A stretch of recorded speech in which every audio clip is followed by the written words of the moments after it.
উত্তরে নদ নদীর পানি কমলেও তীব্র হয়েছে ভাঙন। এই মুহূর্তে কুড়িগ্রামের যাত্রাপুরে আছেন সহকর্মী বাদশা সৈকত ও গাইবান্ধায় বিপ্লব ইসলাম। সরাসরি যুক্ত হচ্ছে তাদের সঙ্গে।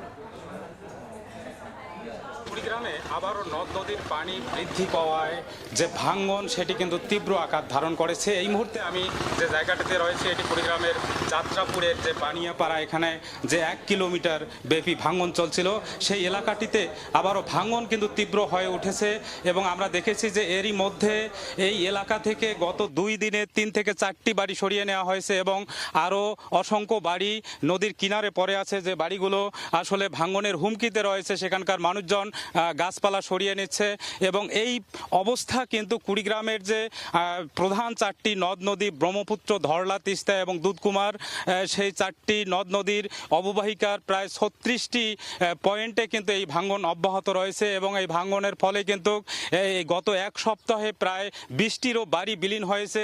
তাদের বসতভিটা হারিয়ে অনেকেই নিঃস্ব হয়ে পড়েছেন এবং আরও হাজার হাজার পরিবার কিন্তু এই ভাঙনের হুমকিতে রয়েছে এবং তারা জানিয়েছে এ অবস্থা চলতে থাকলেও যে পানি উন্নয়ন বোর্ডের যে কার্যকরী পদক্ষেপ সেটি কিন্তু তেমনটি নেই। এজন্য স্থানীয়রা ক্ষোভ প্রকাশ করেছে। আর যে বিষয়টি জানিয়ে রাখি যে গত যে 1 সপ্তাহ আগের যে বন্যার পূর্বাভাস ছিল কুড়িগ্রামের এই প্রধান 4টি নদ নদীতে, সেই নদ নদীর পানি বৃদ্ধি 2 দিন কিন্তু একটু কমার পর আবার সকাল থেকে আমরা যেটি দেখেছি যে সেই নদ নদীর পানি কিন্তু আবারও বৃদ্ধি পেতে শুরু করেছে এবং আগামীতে যে পূর্বাভাস দেয়া হয়েছে, বন্যা সতর্কীকরণ যেটি বলেছে যে আগামী আরও 4 দিন পর্যন্ত এই নদ নদীর উজানে ভারতের অংশে অতি ভারী বৃষ্টিপাতের সম্ভাবনা রয়েছে।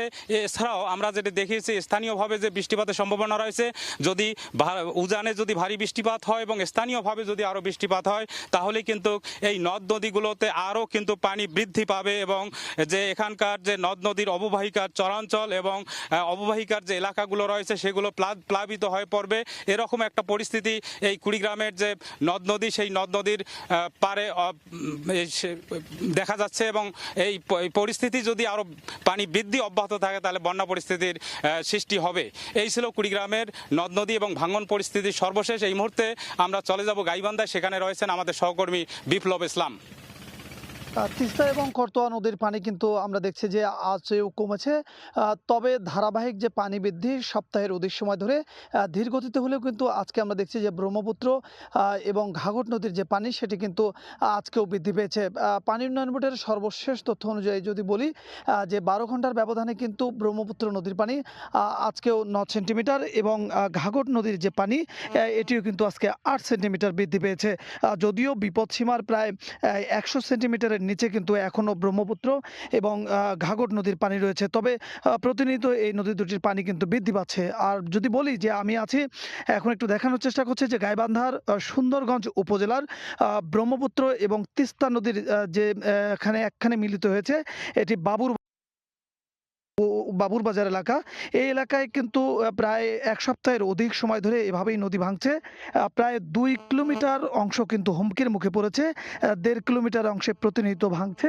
এই এলাকার যারা স্থায়ী বাসিন্দা তারা যেটি বলছেন যে প্রায় 1 সপ্তাহের ব্যবধানে প্রায় কয়েকশো বিঘা জমি কিন্তু নদীগর্ভে চলে গেছে। আমরা দেখছি যে এই এলাকায় কিন্তু সকাল থেকে যে ক্রমাগত ভাঙনের মুখে পড়ছে। স্থানীয়রা যেটি বলছেন যে প্রায় সপ্তাহের অধিক সময় ধরে এখানে ভাঙন চললেও কিন্তু পানি উন্নয়ন বোর্ড বা সংশ্লিষ্ট কর্তৃপক্ষ কোনো খোঁজ বা ব্যবস্থা নেয়নি। এমন অবস্থা কিন্তু জেলার প্রায় তিস্তা, ব্রহ্মপুত্র, করতোয়া নদীর প্রায় 20টি পয়েন্টের।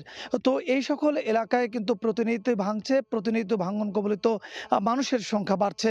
ভাঙন কবলিত মানুষ যেটি অভিযোগ করছেন যে কোথাও ভাঙন হলে সেখানে কিন্তু জরুরি ভিত্তিতে জিও ব্যাগ ফেলার কাজ হয়ে থাকে, কিন্তু এই সকল এলাকায় কিন্তু ক্রমাগত মানুষের সংখ্যা, ভাঙন কবলিত মানুষের সংখ্যা, ভাঙন কবলিত এলাকার সংখ্যা বাড়লেও কিন্তু এখন পর্যন্ত পানি উন্নয়ন বোর্ডের পক্ষ থেকে কার্যকরী কোনো ব্যবস্থা নেওয়া হচ্ছে না। পানি উন্নয়ন বোর্ডের সঙ্গে আমি সকালে কথা বলেছি, তারা পূর্বাভাস অনুসারে যেটি বলছেন যে ধারাবাহিক যে পানি বৃদ্ধি ধীর গতিতে হলেও কিন্তু কমপক্ষে আরও 1 সপ্তাহ এই পানি বৃদ্ধি অব্যাহত থাকবে। পাশাপাশি উজানের যদি ঢল বা উজানে কোনো ভারী বৃষ্টিপাত হয় তাহলে কিন্তু এই পানি বৃদ্ধির সংখ্যা আরও বাড়বে এবং স্বল্পমেয়াদী একটি বন্যার আশঙ্কা তারা করছেন। তো এই ছিল গাইবান্ধার ভাঙন এবং পানি বৃদ্ধির সর্বশেষ খবর। কুড়িগ্রাম ও গাইবান্ধা থেকে সরাসরি যুক্ত ছিলাম।